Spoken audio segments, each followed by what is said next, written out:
বারবার কন্যা সন্তান হওয়ার কারণে দায়ী কে, মা নাকি বাবা? কোনো মানুষের বারবার শুধু মেয়ে হচ্ছে, 3টা মেয়ে নিয়েছে, 4টা মেয়ে নিয়েছে একটা ছেলের আশায়, কিন্তু আবারও মেয়ে হয়েছে। কারণ বারবার শুধু ছেলে হচ্ছে, উনি চাচ্ছেন যে আমার একটা মেয়ে হবে, বারবার শুধু ছেলেই হচ্ছে। এইটাকে কেন্দ্র করে আমার দেশের ভিতরে অনেক সময় দেখা যায় স্ত্রীকে ডিভোর্স পর্যন্ত দিয়ে যায় যে তোমার শুধু মেয়ে হয় কেন। হ্যাঁ, 100% আছে। অনেকে স্ত্রীকে ডিভোর্স দিয়ে দিচ্ছে যে তোমার শুধু বারবার ছেলে হয় কেন, আমার একটা মেয়ের প্রয়োজন। প্রিয় ভাইয়েরা, প্রিয় বোনেরা, ভালো মতো শুনুন, কন্যা সন্তান হওয়ার পিছনে কোনো মেয়ের দায়বদ্ধতা আছে কিনা, তার কোনো ক্ষমতা আছে কিনা, এটা বোঝার চেষ্টা করতে হবে। আপনি অনেক সময় দেখা যায় ফ্রেন্ডকে যে বন্ধু তোমার সন্তান আসছে নবজাতক, তুমি কি খাওয়াবে? বিরিয়ানি খাওয়াবো, আমি বিশাল পার্টি দিব তোমাদেরকে। হঠাৎ করে ফোন দেওয়া হলো, বন্ধু কিরে তোর কি সন্তান হয়েছে? আরে বাদ দে, কেন? একটা মেয়ে হয়েছে, আমি চাচ্ছিলাম যে একটা ছেলে হবে। নাউজুবিল্লাহি মিন যালিক। সেই মূর্খের জামানার মতো, জাহিলি যুগের মতো আচরণ আপনি করবেন না।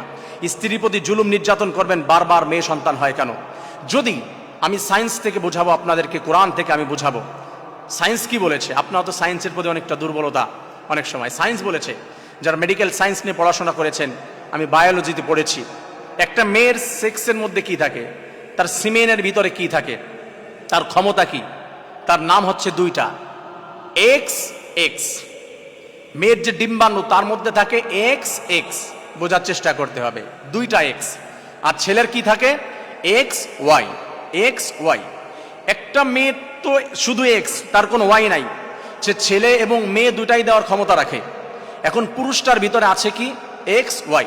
কোনো পুরুষ থেকে যদি এক্স যায়, মেয়ের মিলবে কিসের সাথে? স্ত্রীর মিলবে, তার তো 2টাই এক্স, যে কোনো একটা এক্সের সাথে মিলবে, এটাও এক্স এটাও এক্স। আপনার থেকে গিয়েছে, আপনি পুরুষ, আপনি ভাই শুনুন, আপনার থেকে গিয়েছে এক্স, মেয়ের তো 2টাই এক্স, এক্স এক্সের সাথে মিলে কি হয়েছে? মেয়ে হয়েছে। আপনার থেকে গেল এক্স, মেয়ের তো 2টাই এক্স, আপনার থেকে যদি ওয়াই যায়, আপনার থেকে ওয়াই গিয়ে মেয়ের একটা এক্সের সাথে মিলল, হয়ে গেল ছেলে। বিজ্ঞান বলেছে এটা। তা মেয়ের তো 2টাই এক্স, তার তো এক্স ওয়াইয়ের কোনো ক্ষমতা নাই। তা আপনার থেকে যদি আপনি দায়ী করেন যে বারবার কন্যা সন্তান হয় কেন, তাহলে আপনাকে দায়ী করতে হবে। আপনি কেন বারবার আপনার সিমেনের মাধ্যমে তার ভিতরে যেই শুক্রাণুটি দিচ্ছেন, আপনি কেন বারবার এক্স দিচ্ছেন? আপনি ওয়াই দেন না কেন? আপনার ওয়াই দিতে হবে। আপনি যদি ওয়াই দেন, তাহলে তাকে আপনি যা দিবেন তারটা কমন। আপনি যদি এক্স দেন, মেয়ে হবে, আপনি যদি ওয়াই দেন, ছেলে হবে। আমি মনে হয় বিষয়টা আপনাদেরকে বোঝাতে পেরেছি।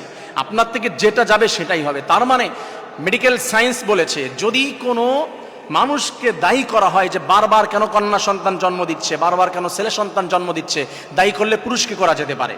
হ্যাঁ, আপনি পুরুষ বলবেন আমার দায়ী কেন, আমি কি কষ্ট, আমি কি ইচ্ছা করে দিতে পারি সেটা? আমার তো কোনো এখানে রাইটস নাই, কোনো অধিকার বা কোনো আমার ক্ষমতা নাই যে আমি তাকে এক্স বা ওয়াই দিব।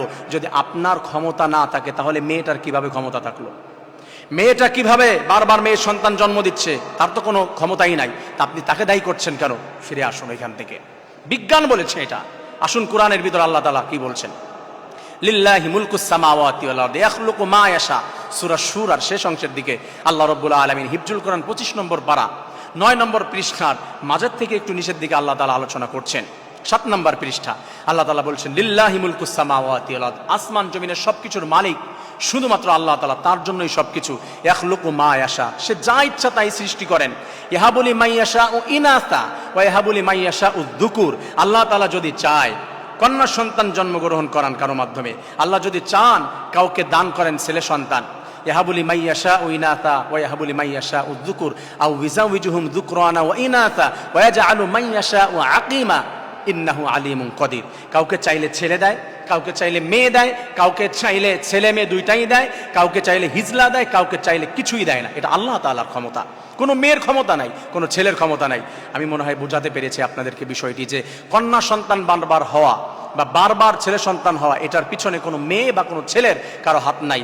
এটাকে কেন্দ্র করে স্ত্রীদের প্রতি প্রেশার ক্রিয়েট করবেন না, তাদেরকে গালি দিবেন না, তাদেরকে শ্বশুরবাড়ি পাঠিয়ে দিবেন না, ডিভোর্স দিবেন না, নির্যাতন করবেন না।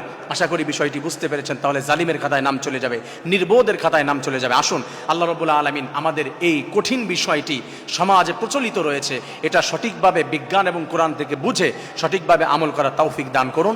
আমিন। আসসালামু আলাইকুম ওয়া রাহমাতুল্লাহ।